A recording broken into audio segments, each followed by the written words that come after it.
मेरे प्यारे देशवासियों, संस्कृत का नाम सुनते ही हमारे मन मस्तिष्क में आता है हमारे धर्म ग्रंथ, वेद, उपनिषद, पुराण, शास्त्र, प्राचीन ज्ञान विज्ञान, अध्यात्म और दर्शन।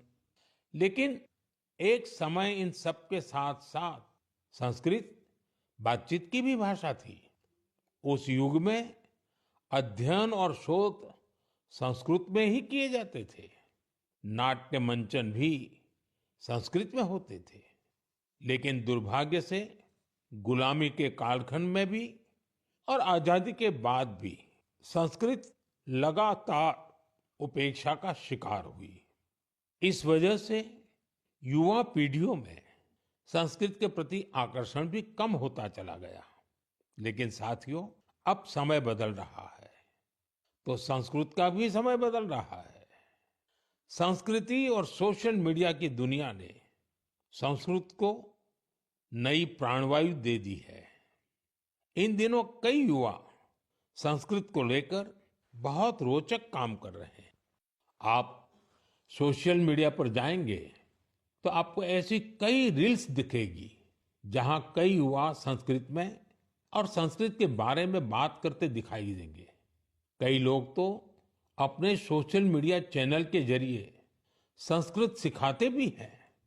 ऐसे ही एक युवा कंटेंट क्रिएटर है भाई यश साळुंके। यश की खास बात यह है कि वो कंटेंट क्रिएटर भी है और क्रिकेटर भी हैं। संस्कृत में बात करते हुए क्रिकेट खेलने की उनकी रील लोगों ने खूब पसंद की है। आप सुनिए। पश्यतु अहं कथं क्रीडामि। देवराज सेव्यमान पावनाग्नि पंकजं ज्ञानयज्ञ सूत्रमिन्दु शेखरं कृपाकरम्। प्रातः नूतनं कन्दुकं गृह्णातु। नारदादि योगी वृन्दवन्ति तं दिगम्बरम्। इमं कन्दुकं सावधानेन पश्य चषटकाय ताडय।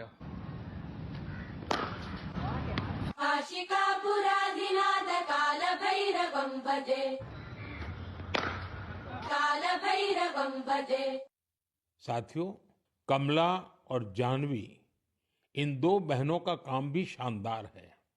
ये दोनों बहनें अध्यात्म, दर्शन और संगीत पर कंटेंट बनाती हैं।